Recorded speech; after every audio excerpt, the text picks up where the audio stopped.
Gather round. It's time for your Real Estate Chalk Talk with the Hittner Group. Listen closely as your coaches discuss the culture, the economy, and the political scene, and how it affects your home and your real estate investments. Real Estate Chalk Talk is where you learn the science of buying and selling real estate and the art of living in your home. Your education begins in 5, 4, 3, 2, 1. Hey there, welcome to the program. This is your Real Estate Chalk Talk with the Hittner Group. 612-627-8000, 612-627-8000, HittnerGroup.com, Hittner Group, all one word, HittnerGroup.com. I'm Keith Hittner Sr. and with Calvin Kamick, and we have Junior is a no-call, no-show today, so in the restaurant, no-call, no-show, you know what that means? No job. No job.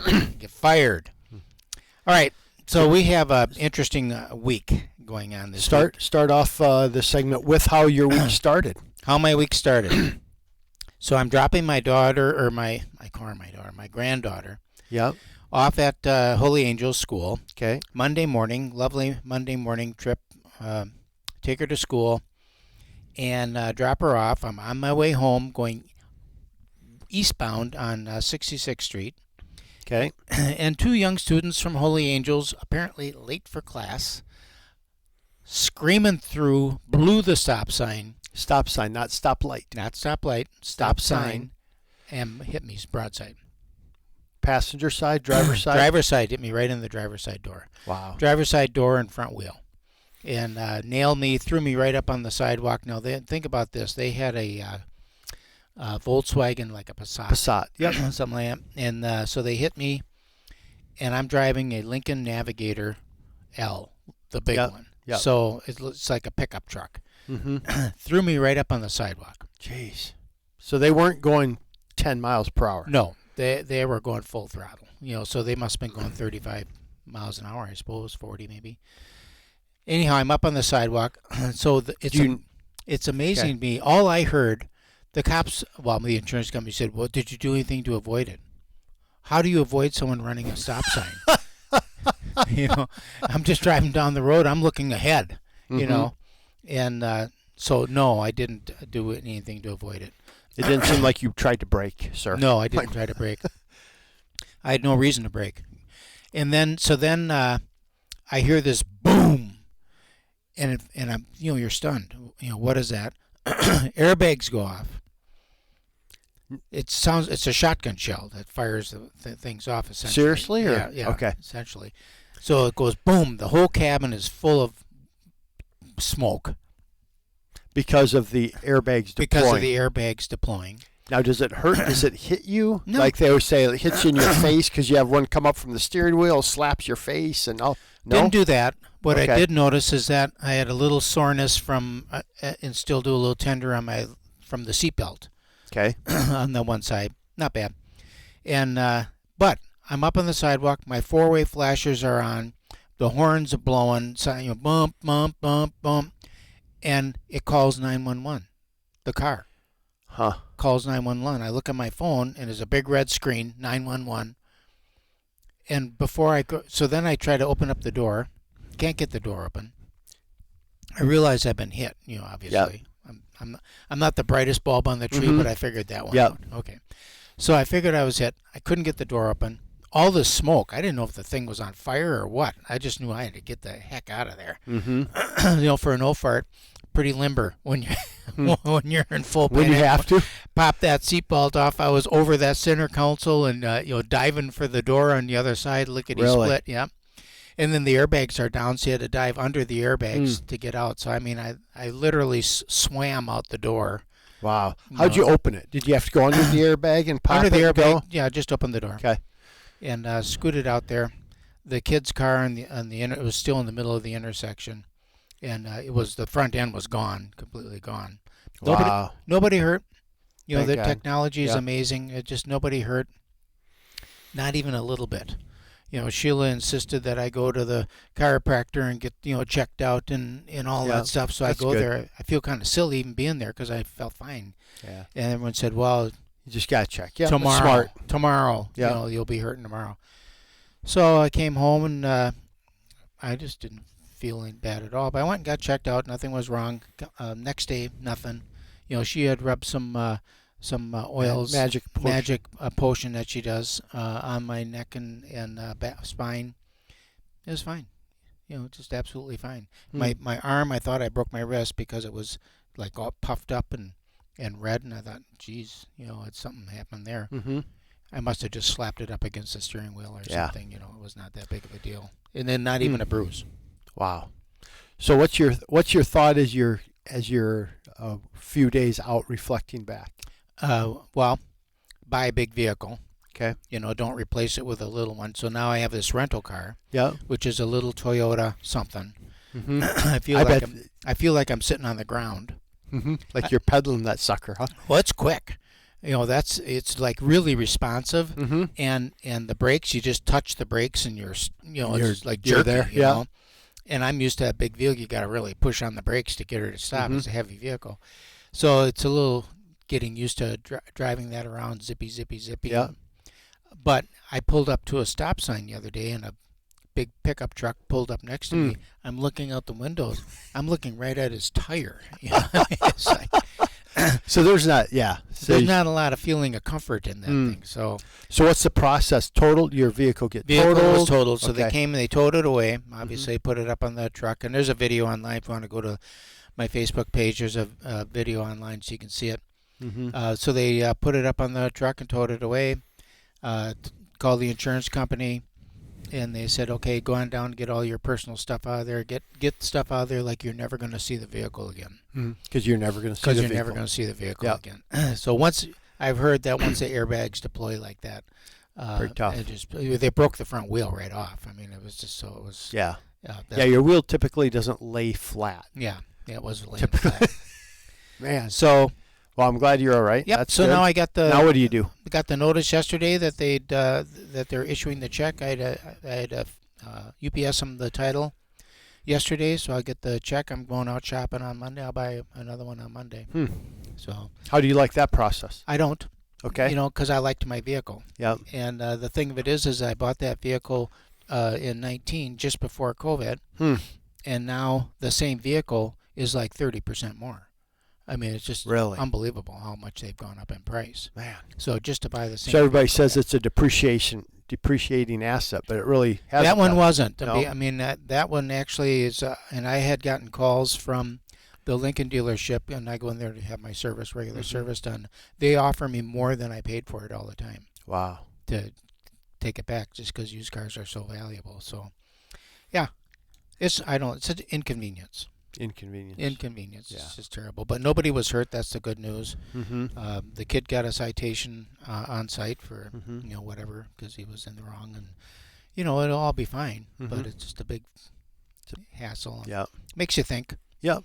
Oh, for sure, right? It's a little sobering. Yeah, it's a little sobering. You're all driving down the road, and all of a sudden, whack! And if I was in a smaller vehicle, I might not be here. Mm-hmm. Just Yeah, if you're in a car that was low riding, that would have gone right into your door versus the front part of your door, the wheel, front part of your door, where you're a little higher up, you're protected a little bit more. Yeah, and you got the big running boards on there and Yeah. all that stuff. I mean, the door itself, although it was caved in so that it wouldn't open, interior-wise, it was fine.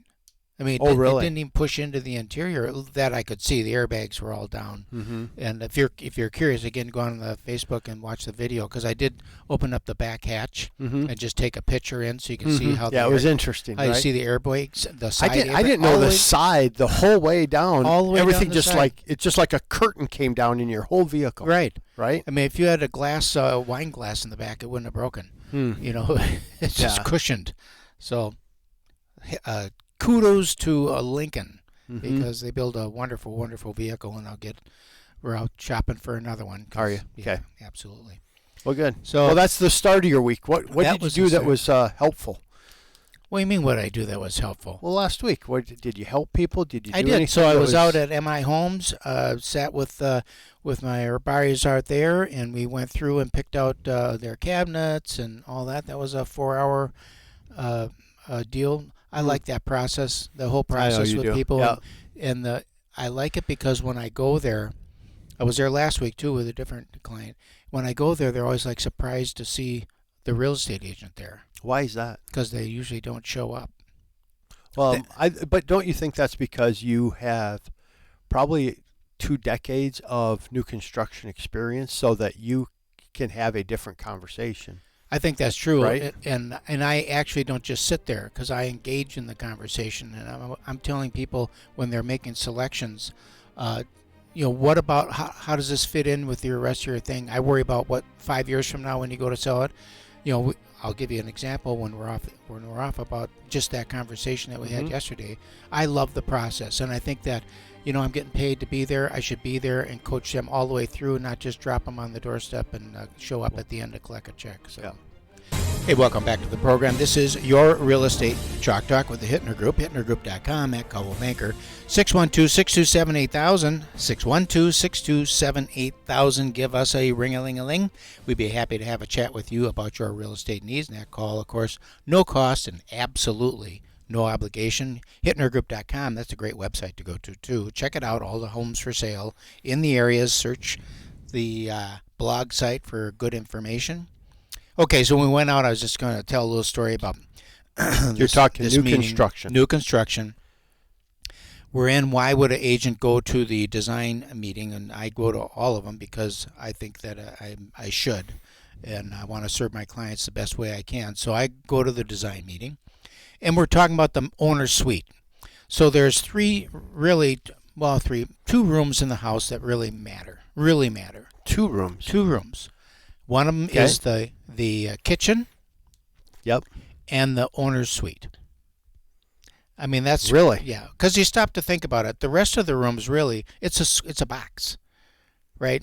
The other bedrooms, it's a box, with a door and a closet. But the owner's suite, that's first of all, that's the people who are writing the check every month to pay for the property. Mm-hmm. They have to feel special and comfortable in their own stuff at night when they lay their head on their pillow.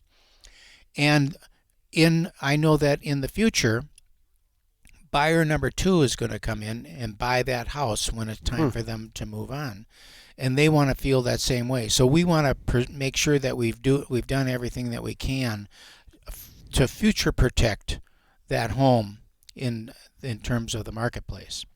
So when we're in the owner's suite, they were selecting some lovely tile. They went from the plastic shower to the ceramic tile shower.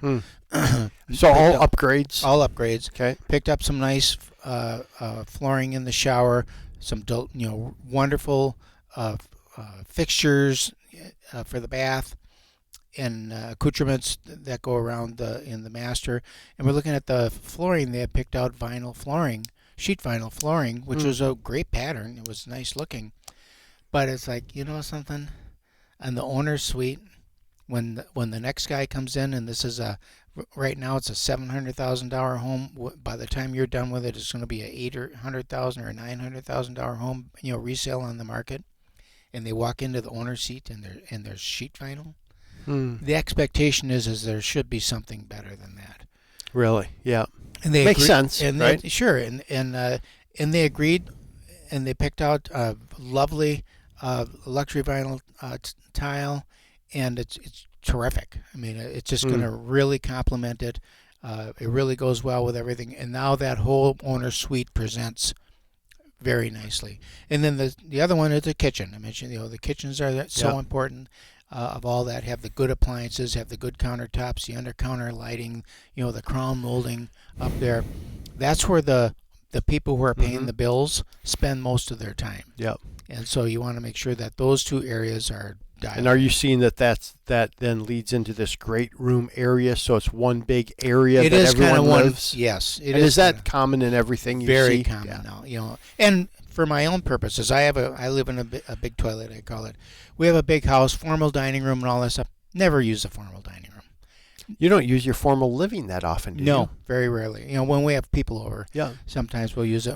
Mostly when we have bigger crowds over, because we have plenty of other areas that we kind of hang. The kitchen is still all the thing. If I was going to do anything, I'd figure out how to reconnoiter my kitchen somehow to make it even larger so that it can accommodate more, because that's where people, kind of hang out. Fortunately, we have big, wide hallways and stuff like that are, Mm-hmm.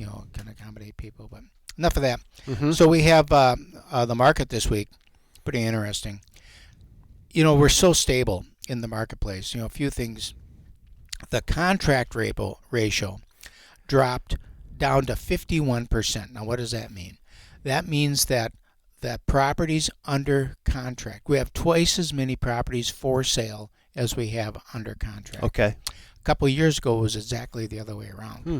So it was about 150%. So we had twice as many properties for sale as we did sold. Hmm. It's just the other way around. We had twice as many properties sold as we had for sale. Right. Right there now you go. we have Yep. twice as many properties for sale as we have sold. Hmm. So the activity, the market is doing its thing. That's pretty historically normal. I mean, if you go back to 2000 pre-COVID, it was like in the 40s. Mm-hmm. So I mean, we're in that kind of stability area Mm-hmm. there. The problem is that the levels, the whole total volume, Mm-hmm. is so much down. Right. So that makes a problem. Are days on market increasing, decreasing? What are you seeing there? Days on market are increasing, not as significantly as you would expect, just because there's such a shortage of inventory. Okay. So we're not seeing that days on market. Let me see my number here if I can find it here on my little bitty chart on my phone. Hard to see. About 2 months. So Okay. we're looking at about 30 days on market.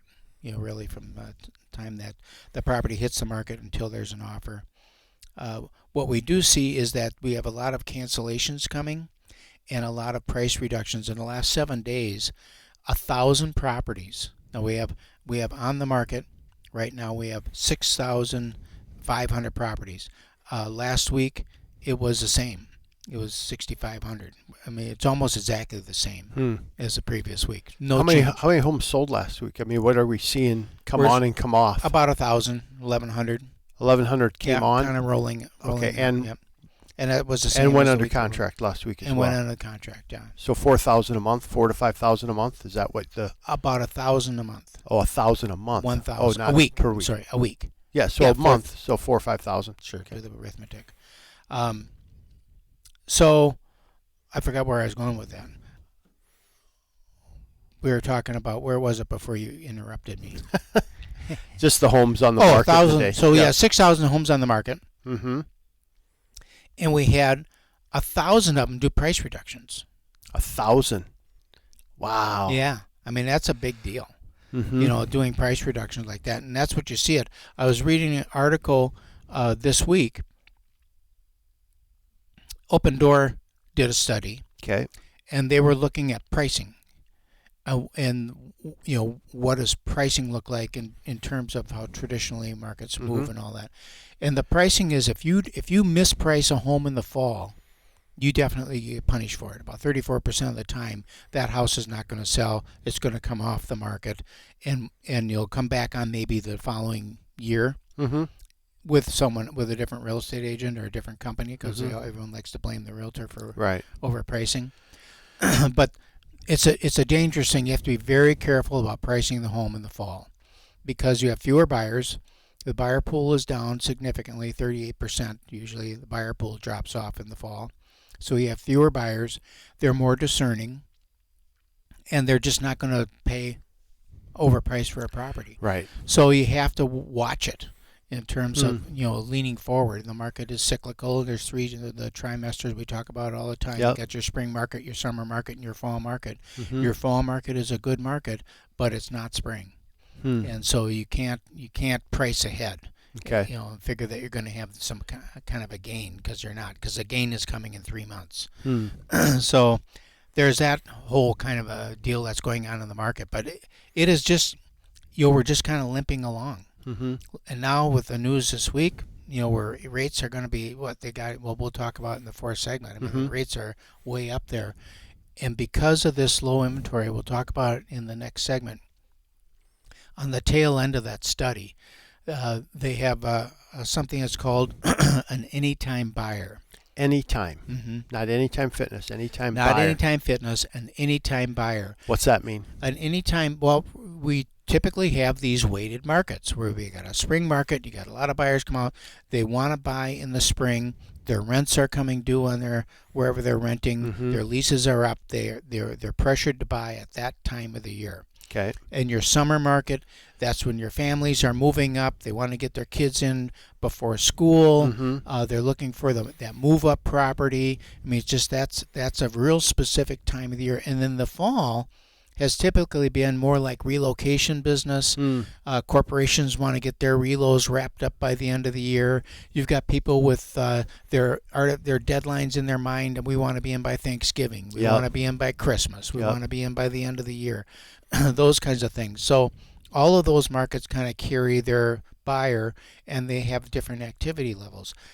The anytime buyer is the frustrated buyer. They're the buyer who has gone on a month-to-month, or they're living with family. They can buy. They're looking for a house. The inventory is low. They can't find anything. They'll buy anytime. As soon as it comes available, they'll buy anytime. That has disrupted this normal flow. And we'll talk about the impact on that when we come back from break. This is your Real Estate Chalk Talk with the Hittner Group, 612-627-8000, here with Calvin Kamick, Loan Depot. 651-231-2500 if you want the best possible outcome available in your home mortgage. We'll be right back. Hey, welcome back. Thanks for staying with us. This is your Real Estate Chalk Talk with the Hittner Group, 612-627-8000. HittnerGroup.com, HITTNER Group.com. Last segment, we were talking about the anytime buyer. What that really is that's that person who has been frustrated throughout the year. Right. And so they've made arrangements, their housing arrangements, so as soon as something comes available, they can go. What that has done is that's disrupted the market's normal ebb and flow. Fall drop-off in listings typically runs about 21%. And buyer activity typically drops off about 34%. That allows the inventory to build because the delta between the demand and the supply is great enough so the inventory builds and really sets the stage for the following year, for the next January's market, where we come on the market with some recovery in our inventory levels. Well, that has not been able to happen over the last few years because this anytime buyer is still out there looking. And as soon as something comes on the market that meets their needs, they snap it up. So but that's common. That's normal, isn't it? No, it wasn't really very normal. I mean, normally you have these very definite markets for decades. And, we could rely on who that buyer was going to be during that time based on their particular needs, because there was always adequate inventory to fulfill that need at that time. So now, with this 30-year high, I was reading an article, it actually is put out by the Federal Reserve. I want to talk about affordability for a minute. So this article by the Federal Reserve was talking about affordability. Now the Twin Cities and rentals, they look at all the major metro markets, 50 of major metro markets, and the Twin Cities always did pretty well because we had good jobs, good education, good housing stock. So our affordability levels were always pretty good. In the 30s, 30% of your gross income, the median income could buy the median price house and all that. Right now we're losing that ground on that. This year we're still pretty good. We're in the middle of the pack, but it's about 40% of the median income will cover the average rents in the Twin City area. And the same thing kind of transfers into housing, and we're losing ground on that. But even that, you look at it and say, okay, so inflation is affordability is really pretty normal. I mean, it really hasn't changed that much. There was a period of time when it was ridiculously low. Everybody knew that wasn't going to last. But now it's kind of normalish, but it doesn't feel that way. So why is it that it doesn't feel that way? And it comes back to inflation. You can say what you want about interest rates, and you can say what you want about the home prices, but wages have come up in the Twin City area for most people. And so they can afford the house. It's the other stuff. Like I was talking in the first segment, my car. My car has gone up 30% in 2 years. 2 years, well, 3 years. In 3 years. It's gone up 30%. For the same exact vehicle. It's incredible. And then you look at the cost of gas and the cost of Right. food and the cost of clothing and all those things. Those things have increased in price every year, for the last few years, so that they are also 30% more than they were 3 Right. years ago. So with that in mind, that makes that affordability seem like it is not as good because they're diverting some of their income to cover these other expenses. Right. And like iPhone comes out this, with their new phone, $1,500 for a phone. Yeah. And what's crazy is I was out of town, and I was downtown in California, and you're walking around and you see homeless people. Every one of them has a cell phone. Yeah. I just don't understand it. I don't either. How are they paying the bill? I have no idea. I'm just like, there's a group of us, we were just walking, just like talking, just like, it's just so odd. It is very odd. They have the tent communities, and it's like, holy crap, there's a ton of people here all on their phones. It's a city within a city. Yep. And they got the tech there. Yeah. Dialed in. But yet they don't, but no home, no car, no, just interesting. But affordability is a real thing. It is a real thing. And when you look at even the average home price at like $450-ish, you're still now, because of where interest rates are, you're talking a payment mid threes, almost, at least $3,000 a month. And that's, people are just like, I can't do that. Well, I think, and that's a really tough conversation to have, I think the difference between those people and when I bought a house at $100,000, interest rates were at 12%. All right. Mm-hmm. $120,000 a house the interest rates were 12%. Yeah, but $120,000 house. Well, I'd run the numbers on 12% interest on a $120,000 house. Okay. But you keep talking. And that was 35, almost 40 years ago too. So wages, I made $18,000 a year. So you look at the expectations that people have. When I was at that time, I didn't have a cell phone. I didn't have all the technology. I didn't have 5 computers in the house. I didn't have 5 TVs in the house. Right. It's that we've gotten used to and have believed that we need to have all this other stuff that we just didn't have. We went and played outside. Send the kids outside. So $120,000 home at 12%, your principal and interest is $1,234. $1,234. So figure that out. At the average wage at that time was $18,000 a year. What's the LTV on that? $18,000 a year would be $1,500 a month. So way too much. Yeah, way too much.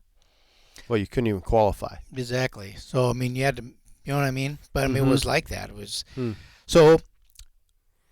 Now the question is, we talked a little bit about last week how the creative ways that people are getting around that, trying to make their home more affordable. If you have a buyer that needs this much space and the house can't afford it, that's all tricked out and all nice, what do?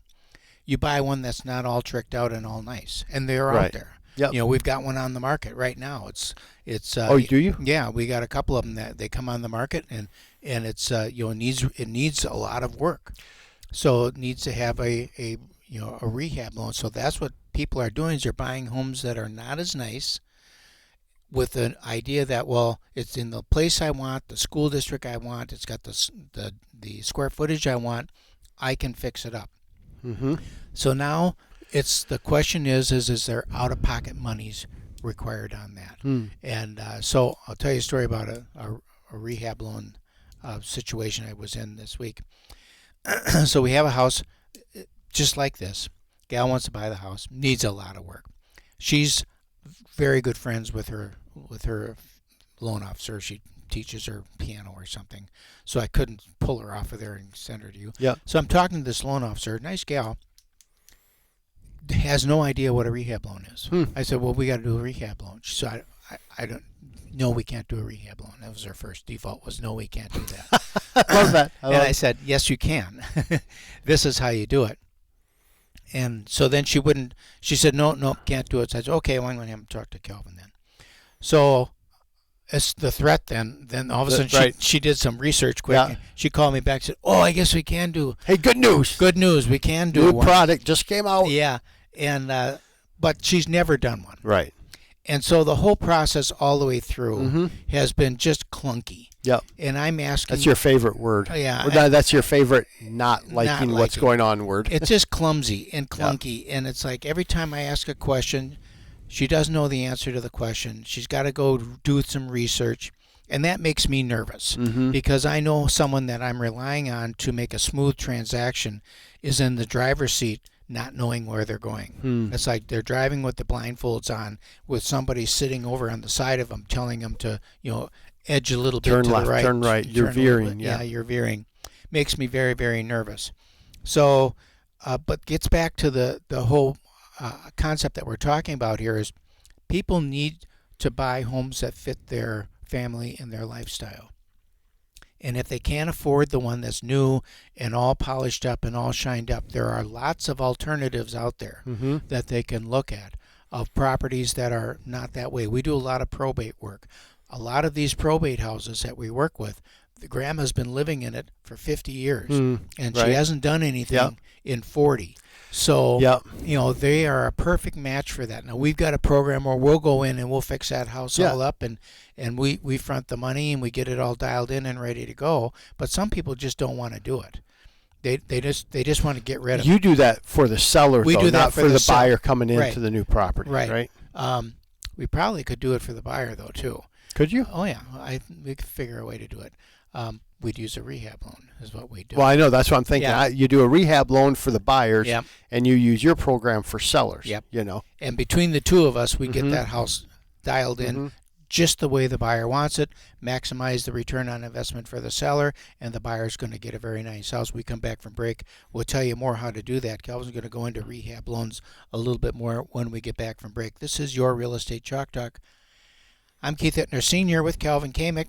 612-627-8000. That's 612-627-8000 with a Hittner Group, Hittner Group, all one word, and we'll be right back. But we're going to wrap. Money in the bank. Rates are good. Pretty exciting. Hey, welcome back. Thanks for staying with us. This is your Real Estate Chalk Talk. We're in the money segment of the program with the big Calvin Kamick.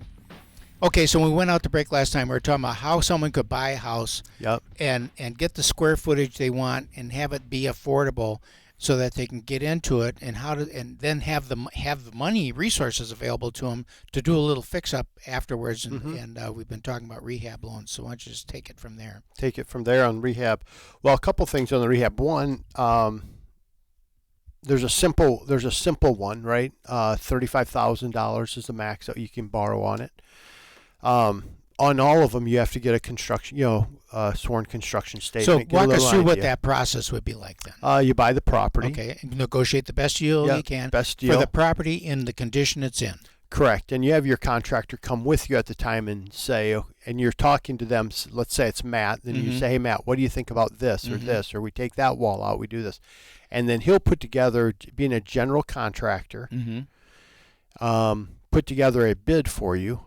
And a sworn construction statement, and now you're making the offer, get the best deal you can. But then when we go in for financing, we have to submit the purchase agreement and the plans and specs and construction statement. Okay. So now let's say we buy it for $250, we have $50,000 of improvements. So now we're saying the value is going to be $300. Okay. Now we get an appraisal, and the appraisal you have them do based on improvements, and then they do a final inspection at the end. Okay. So pretty straightforward, but we can do it. I'm curious on the one you're doing right now. Did you have to get multiple bids from contractors? Just one. Just one. That's the same with us. Yeah. Just one bid. But from a real guy. Yep. Yeah. It has to be and then he had to go.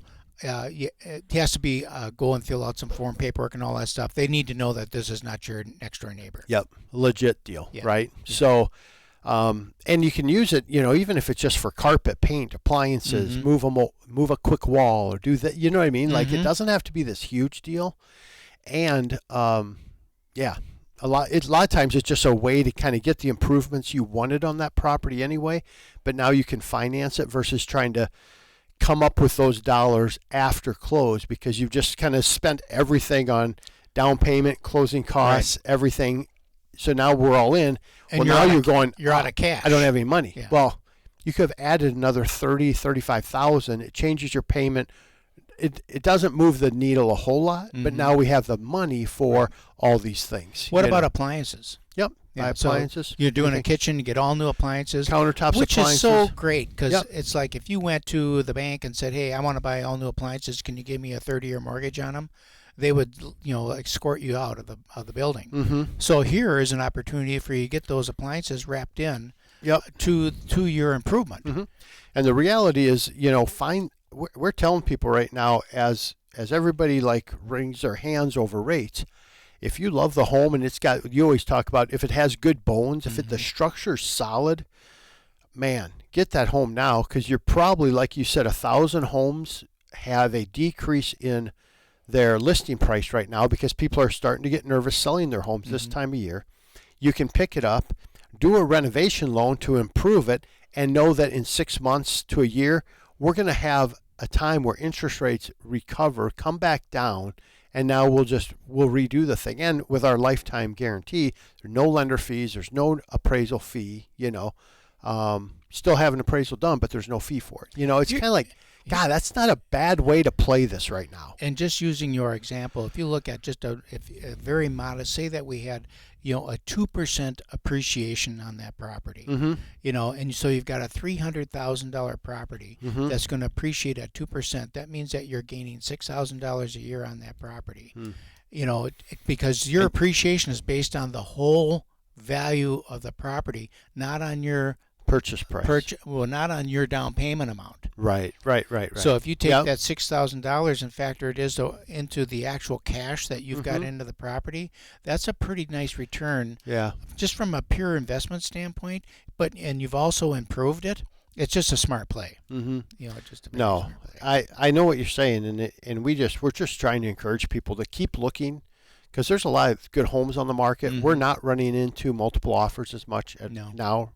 We're seeing closing costs getting put in. And we're seeing closing costs really more as towards like people saying, hey, we just need some money to help keep that rate reasonable right now. Because, if we just touch on rates real quick, I mean, we just had a really tough week again. And I was talking with Jared, who's my business partner, like, God, and remember the old TV show 8 is Enough? Yeah. Boy, 8 is enough. 8 is enough.